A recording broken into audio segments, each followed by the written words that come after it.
की हिस्ट्री की पढ़ाई करेंगे और हिस्ट्री में जो आपका चैप्टर नंबर 2 है समाजवाद एवं साम्यवाद, इसी के हम लोग आज पार्ट नंबर 8 8वें पार्ट की आज पढ़ाई करेंगे। और आज का हमारा टॉपिक क्या है? नई आर्थिक नीति, जिसको शॉर्ट में बोलते हैं एनईपी नेट। क्या बोलते हैं? Net, NEP net. आया समझ ना? तो आज का हमारा जो मेन टॉपिक है वो यही है, नई आर्थिक नीति। हम लोग नई आर्थिक नीति क्या था वो जानेंगे। इसके बाद क्या जानेंगे? इसके बाद जानेंगे कि नई आर्थिक नीति जो था वो मार्क्सवादी सिद्धांतों के साथ समझौता था। कहीं कहीं मार्क्सवादी को लिखा रहेगा साम्यवादी सिद्धांत, कहीं कहीं को मार्क्सवादी के ऊपर क्या लिखा रहेगा? साम्यवादी, साम्यवादी सिद्धांत, ठीक ना? इसका भी मतलब वही है। तो नई आर्थिक नीति जो है मार्क्सवादी सिद्धांतों के साथ समझौता था। कैसे? या इसी को ऐसे ही पूछ सकता है कि नई आर्थिक नीति जो है मिश्रित अर्थव्यवस्था पर आधारित था। कैसे?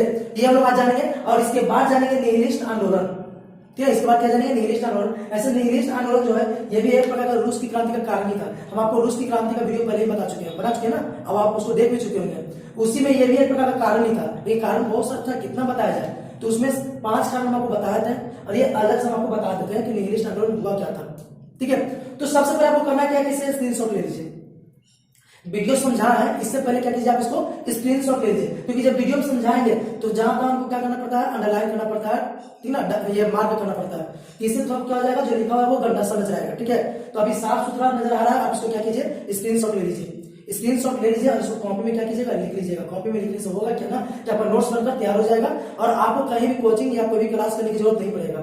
बस आपको जैसे जैसे हम पार्ट बाय पार्ट पढ़ाते जाते हैं, आप वैसे वैसे क्या कीजिए? नोट्स बनाते जाइए, वैसे वैसे कॉपी में नोट्स बनाते जाइए, समझते जाइए। अगर उसके बाद भी कोई दिक्कत है आप कमेंट बॉक्स में डालिए, या किसी और चीज के टॉपिक पे आपको वीडियो चाहिए, कोई भी टॉपिक पे वीडियो चाहिए या इसका नोट्स चाहिए, नोट्स तो हम आपको यहीं पर दे रहे हैं, फिर भी कुछ मटेरियल चाहिए तो आप कमेंट बॉक्स में डालिए, आराम से पॉसिबल होगा तो जरूर वो करेंगे।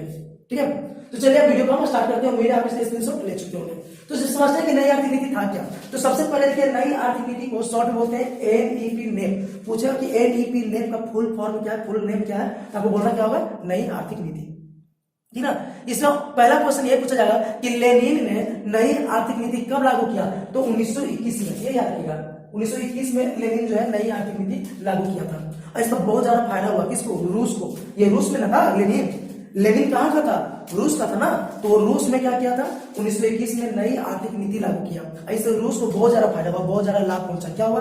तो खेती में उत्पादन बढ़ गया, पैदावार बढ़ गया, है ना? उद्योग धंधा का भी पैदावार बढ़ गया, उत्पादन बढ़ गया। जो कल कारखाने थे रूस में, उसका क्या हो गया? उत्पादन बढ़ा।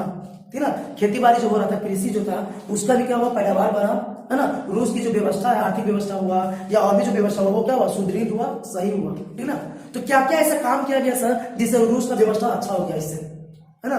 तो बहुत सारे ऐसा काम किया गया। जैसे उसको हम जानेंगे, क्या पॉइंट बाय पॉइंट जानेंगे। सबसे पहला पॉइंट देखिए क्या लिखा है कि किसानों से अनाज की जबरन उगाही बंद कर दी गई।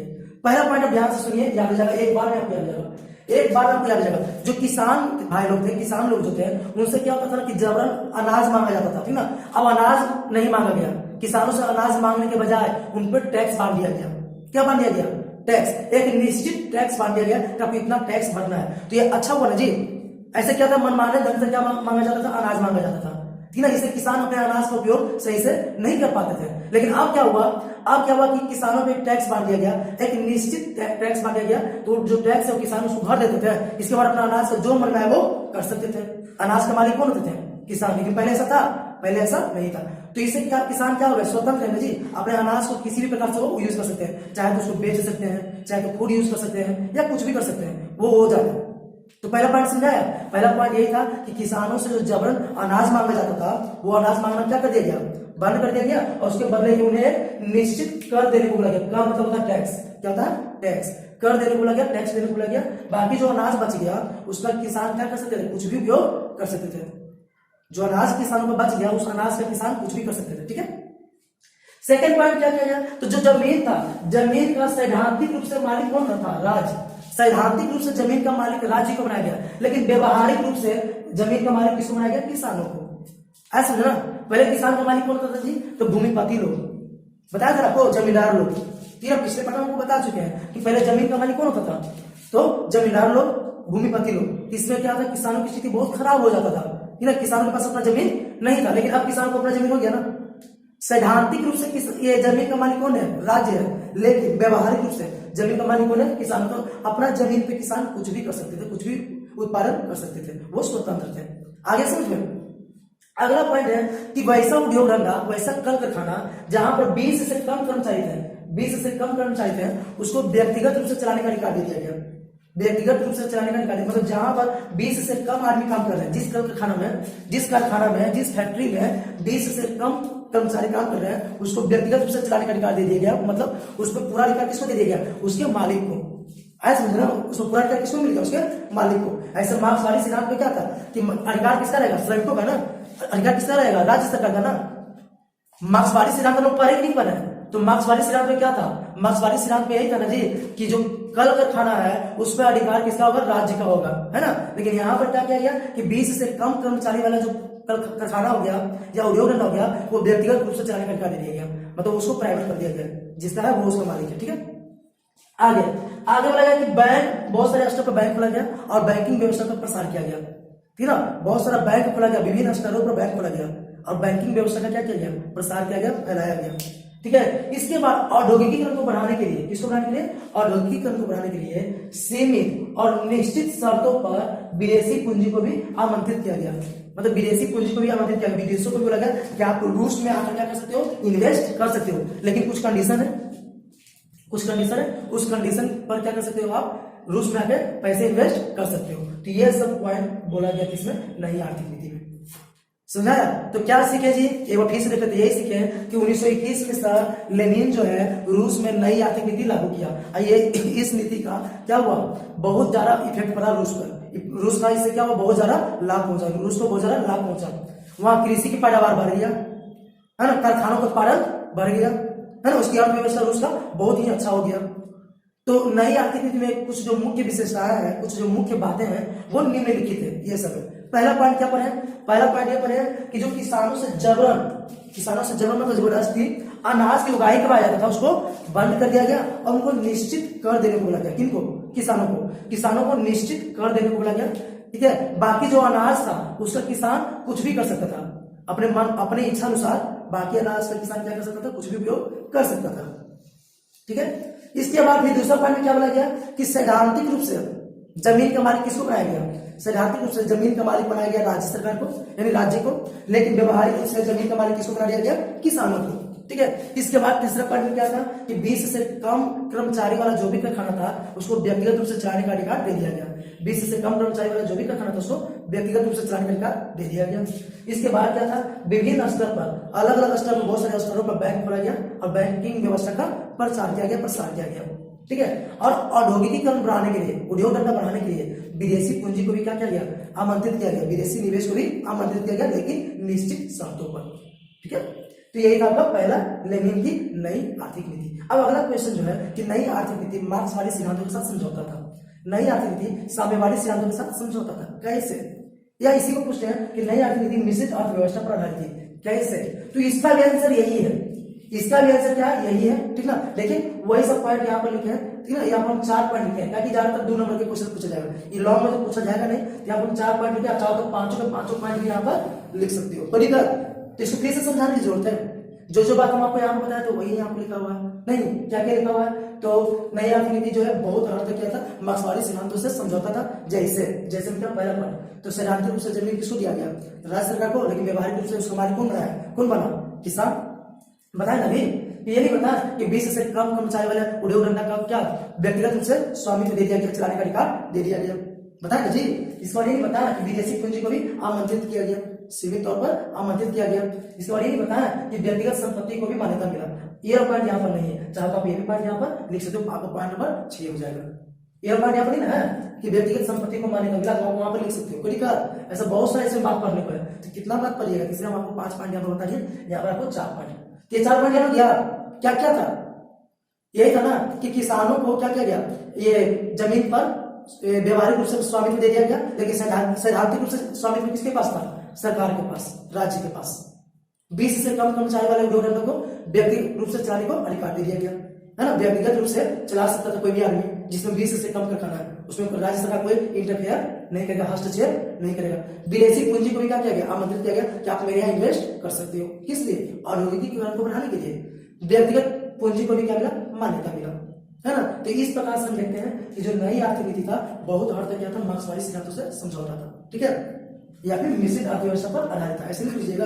अगर आपके पास ये क्वेश्चन है तो आप लिखिएगा कि मिश्रित अर्थव्यवस्था पर आधारित था, ठीक ना। अगर आपको ये क्वेश्चन है तो आप लिखिएगा इस प्रकार हम देखते हैं कि नई आर्थिक नीति जो है मार्क्सवादी सिद्धांतों के साथ समझौता थी, ठीक है। आ गया, फिर से समझाएं, आ गया, समझ आ गया कि क्या क्या पॉइंट हुआ था। अब निहिलिस्ट आंदोलन, ये भी बहुत अच्छा टॉपिक है, बहुत अच्छा पॉइंट है। 2 नंबर के क्वेश्चन में पूछा जा सकता है कि निहिलिस्ट आंदोलन हुआ क्या। एकदम बहुत इजी, एक बार में समझ आ जाएगा। बस आप कहानी जैसा सुनिएगा, हम लग रहा चाहिए कि हम कहानियां कुछ रहे हैं, उसके साथ सुनिएगा, ठीक है। क्या हुआ रूस में जब क्रांति हुआ था, क्रांति के पहले की बात हो रही है, ये हमको पहले बता देना चाहिए था, लेकिन हम अभी आपको बता रहे हैं। रूस में जब क्रांति के पहले की बात हो रही है, क्रांति के पहले रूस में किसका शासन था? रोमनो वंश का, पहले बता चुके ना। रूस में क्रांति के पहले रोमनो वंश का शासन था। राजा कौन थे? जार अलेक्जेंडर द्वितीय, बताए थे ना। रूस के राजा कौन थे? जार अलेक्जेंडर द्वितीय। तो रूस में ऐसे लोग भी थे, रूस में ऐसे लोग भी थे जो चाहते थे ना कि यहाँ पर सुधार हो, रूस में सुधार हो, लेकिन सुधार कौन करे? हमारे राजा साहब करे। कौन करे? हमारे राजा साहब करे। सुना है? रूस में कुछ ऐसे लोग थे जो चाहते थे कि रूस में सुधार हो, लेकिन वो सुधार कौन करे? राजा करे, ठीक ना। तो जो उसमें के राजा थे जार अलेक्जेंडर द्वितीय। कौन राजा थे जी? जार अलेक्जेंडर द्वितीय। ये बहुत सारा सुधार वाला काम भी किया, बहुत सारा सुधार वाला काम भी किया, लेकिन सुधारवादी लोग इससे संतुष्ट नहीं हुए। जो ये चाहते थे ना कि सुधार करे, उससे संतुष्ट नहीं हुए। ये जो चाहते थे कि इतना जरा सुधार करे तो शायद राजा इतना ही सुधार किया होगा, इसलिए ये लोग संतुष्ट नहीं हुए। ऐसा समझे ना। तो इसीलिए ये लोग क्या कर दिया? आंदोलन कर दिए। ये लोग क्या किए? आंदोलन करना शुरू कर दिए। इसी आंदोलन को बोलते हैं निहिलिस्ट आंदोलन। इतना तक आया समझ में? इसी आंदोलन को क्या बोलते हैं? निहिलिस्ट आंदोलन। और ये जो आंदोलन कर रहे थे ना, उन आदमियों को बोलते हैं निहिलिस्ट। जो आंदोलन कर रहे थे उनको क्या बोलते हैं? निहिलिस्ट, ठीक है।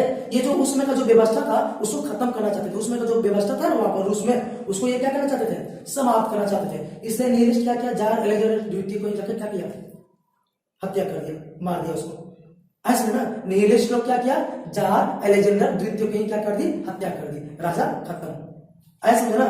तो यही था अपना निहिलिस्ट आंदोलन। अब ये निहिलिस्ट आंदोलन जो काम किया, इससे और भी वहां के जो लोग थे, ठीक ना, वो प्रभावित हुए और वो क्रांति के लिए क्या होने लगे? एकजुट होने लगे। तब रूस की क्रांति हुआ। ऐसा समझना, रूस की क्रांति अपना चुके ना, उसका क्या क्या कारण था? यही था निहिलिस्ट आंदोलन। याद हुआ? एक बार याद हुआ कि नहीं याद हुआ? नहीं याद हुआ तो प्लीज बता देते हैं। देखिए क्या था कि रूस में कुछ ऐसे भी लोग थे, जब भी कुछ कोई पूछेगा कि निहिलिस्ट आंदोलन क्या है, तो आपको यही लिखना जो हम कहानी बोल रहे हैं, लिखना क्या कि रूस में कुछ ऐसे भी लोग थे जो चाहते थे कि रूस में सुधार हो। रूस में कुछ ऐसे भी लोग थे जो चाहते थे कि रूस में सुधार हो, लेकिन ये सुधार राजा करे। ये सुधार कौन करे? हमारे जार करे, राजा करे। जार मतलब क्या होता है? राजा, राजा करे। तो वहां के जो राजा थे जार अलेक्जेंडर द्वितीय, जार अलेक्जेंडर द्वितीय बहुत सारा सुधार भी किया, लेकिन लोग संतुष्ट नहीं हुए। बहुत ज्यादा सुधार किया, कुछ सुधार किया। जार अलेक्जेंडर द्वितीय है जो कुछ सुधार किया, कह रहे भाई तुम चाहता कि सुधार करें तो लाओ सुधार हम करते हैं। कुछ काम किया, कुछ अच्छा काम किया, सुधार करने का काम किया, लेकिन लोग संतुष्ट नहीं हुए और ये लोग क्या कर दिए? आंदोलन शुरू कर दिए। इसी आंदोलन को बोलते हैं निहिलिस्ट आंदोलन। आया समझ में? इसी आंदोलन को बोलते हैं निहिलिस्ट आंदोलन। और जो ये आंदोलन कर रहे थे उनको बोलते हैं निहिलिस्ट। उनको क्या बोलते हैं? निहिलिस्ट, ठीक है। और यही निहिलिस्ट लोग मिलकर क्या किया? तो जार अलेक्जेंडर द्वितीय की हत्या कर दिया। जार अलेक्जेंडर द्वितीय की हत्या कर दिया, यही निहिलिस्ट लोग मिलकर, ठीक है। अब एक चीज आपको आप याद दिलाना चाहते हैं, पिछले पार्ट में आपको लेनिन के बारे में पढ़ाए थे, याद है? तो लेनिन में बताया था कि लेनिन के बड़े भाई को गोली मार दिया गया था। किस अपराध में? तो जार अलेक्जेंडर द्वितीय की हत्या के अपराध में। इसका मतलब क्या है कि जो लेनिन के बड़े भाई थे वो भी निहिलिस्ट आंदोलन में शामिल हुए होंगे। देखा कहानी कहां से कहां जुड़ा हुआ है? दिखाई दिया कहानी कैसे जुड़ा हुआ है? हम पिछले पार्ट में आपको बताए थे कि लेनिन के जो बड़े भाई थे उनको गोली मार के हत्या कर दिया गया था। किस अपराध में भाई? तो जार अलेक्जेंडर द्वितीय की हत्या के अपराध में। और जार अलेक्जेंडर द्वितीय की हत्या कौन किया है? निहिलिस्ट लोग ना। कौन हत्या किया? निहिलिस्ट लोग ना। तो शायद इसमें भी उसके भाई शामिल थे, बड़े भाई जो थे इसमें शामिल हुए होंगे, इस आंदोलन में शामिल हुए होंगे। नहीं तो इससे पता चला कि वो लेनिन के बड़े भाई निहिलिस्ट आंदोलन में शामिल थे, है ना। तो समझ आया निहिलिस्ट आंदोलन फिर से बता रहा है। नई आर्थिक नीति समझ आ गया? मार्क्सवादी सिद्धांतों के साथ कैसे समझौता था समझ आ गया? तो पूछा जाएगा कि नई आर्थिक नीति क्या है, इसकी मुख्य विशेषताओं को लिखिए, ये लिख देना। नई आर्थिक नीति क्या है, इसकी मुख्य बातों को लिखिए, ये लिख देना। नई आर्थिक नीति से कोई भी क्वेश्चन रहेगा तो आपको ये लिख देना। लेकिन इस तरह से रहेगा कि नई आर्थिक नीति क्या है, मार्क्सवादी सिद्धांतों के साथ समझौता था, तो उसमें भी यही आंसर। देखिए वही आंसर आप लिखे, नहीं लिखे? वही आंसर यहाँ पर लिखे, बस थोड़ा सा लैंग्वेज चेंज किए। आया समझना? तो आपको यही रह जाएगा, यही आप लिख दीजिएगा, काम चल जाएगा। कोई दिक्कत? इसके बाद निहिलिस्ट आंदोलन बताया, वो भी समझ आ गया। तो चलिए आज से इतना ही रखते हैं, फिर से मिलते हैं अगले पार्ट में, पार्ट नंबर 9 में। पार्ट नंबर 9 में कुछ और जो खास क्वेश्चन है उसको लेकर आएंगे। और वो जो भी क्वेश्चन है तो छोटा छोटा, लेकिन बहुत खास क्वेश्चन है, वो आपको क्या है ना कि मॉडल पेपर में देखने को मिल जाएगा। अगर आपके पास क्वेश्चन बैंक है उसमें देखने को मिल जाएगा, अगर आपके पास गेस्ट पेपर है उसमें देखने को मिल जाएगा, अगर आपके पास एनसीईआरटी बुक है उसमें भी मिलेगा। तो समझिए ऐसा क्वेश्चन हम अगले पार्ट में बताने जा रहे हैं जो सब जगह आपको देखने को मिलेगा। ठीक है, बहुत खास क्वेश्चन बताने जा रहे हैं, तो वो सब जानेंगे कब? अगले वीडियो में। तो आज के इतना ही रहने देते हैं, फिर से मिलते हैं अगले वीडियो में।